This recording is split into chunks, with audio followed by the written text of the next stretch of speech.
The title of her speech will be Your Story. Your Story, Mary Anne Burrow.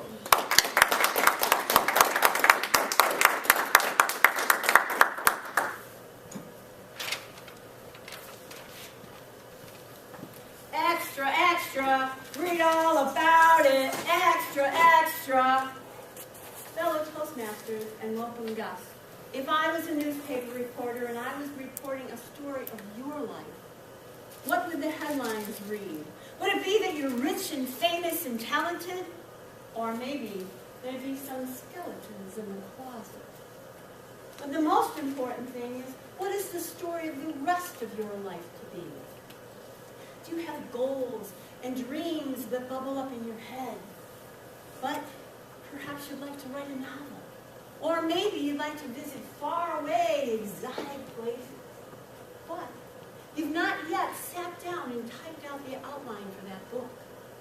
Nor have you gone to the travel agent and picked out some brochures about the things you want to see, the places you want to go, and the experiences that you would like to have. If you haven't put an action to your goal, it's highly unlikely that it will ever come to pass. Now, how many of you have goals that you'd like to fulfill, but you haven't quite done? Sure. Okay, so what we need to do is begin to work towards what we want. And I also want to ask you, do you live your life purposefully? Or do you always do what's always been done because that's the way it's always been done, without ever giving it a question? A little girl was watching her mom as her mom was preparing the evening roast. The mother took the roast out of the refrigerator, cut off both ends of the roast, put it in the roasting pan, and popped it in the oven.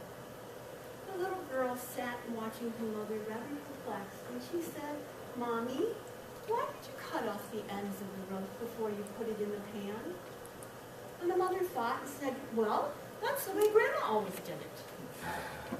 And the little girl sat once again and said, "But, Mommy, why? Why did Grandma do it that way?" And the mother responded by saying, "I don't know. Why don't we call her and ask?" So they called Grandma and asked. And Grandma chuckled when she responded and said, "Well, the reason I always cut off the ends of the roast was because my roasting pan was so small. The only way I could put the roast in the pan was to cut off the ends." Now understand that the grandmother and the mother did the identical action. But what the grandmother did was logical and practical and even necessary. But what the mother did was not logical and practical, and it had no reason.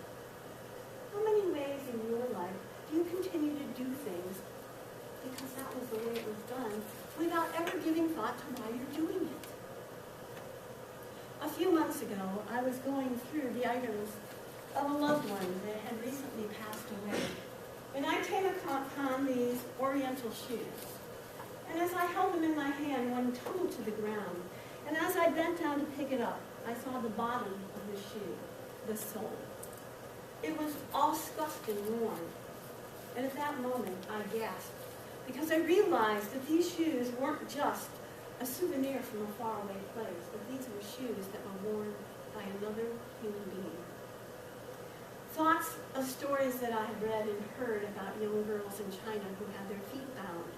And I later found not only did they have their feet bound, but they had their toes broken and their arches broken, so that they could fit into this delicate little shoe called the lotus foot.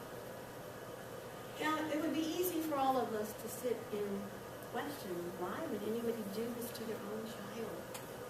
And it would be easy to even have judgment about this. But rather than do that, I ask you to begin to examine your life. Are there ways that you live restricted, limited, confined aspects of your life that you don't know you're doing? Perhaps it's time to begin to examine your mind, much like you would examine your closet. When you examine your closet, or you clean out your closet, you go through and you take every item out, you look at it, and decide if that's something of value to you. And if it is, you quickly put it back in the closet. And if it's not, you cast it aside, because it has no value to you anymore. And just like that mother, when she realized why the grandmother had done what she did, and why it was no longer of value to her, I'm sure she didn't do that with the roast as a small child, I was taught many things by very well-intentioned people who cared well for me. But some of those things worked for a while for me. One of the things I was taught that was young girls should not have an opinion of their own, and if they did, they were never to express it. Now, I was very shy and quiet most of my life, so that served me well. But there came a point in time in my life where I knew I had to stretch beyond those limitations. That didn't work for me anymore. I had to begin to push those walls of restriction aside. And it wasn't easy. It wasn't comfortable because it's very difficult to go against the grain of tradition. But I knew to fully express who I am, I had to do that. So fellow Toastmasters and welcome guests, it's really not that important what the headlines of the paper read of your story to impress us, but it is very important that you live your life from your center, from your truth. And it doesn't have to be that you're rich and famous or talented. Maybe you want to build a beautiful garden in your home, or spend time with your grandchildren or your children. But what's important is that you live so that when your last moments come, you will know you lived your life your way, not somebody else's way, and that you live from the passion of your soul and the desires of your heart.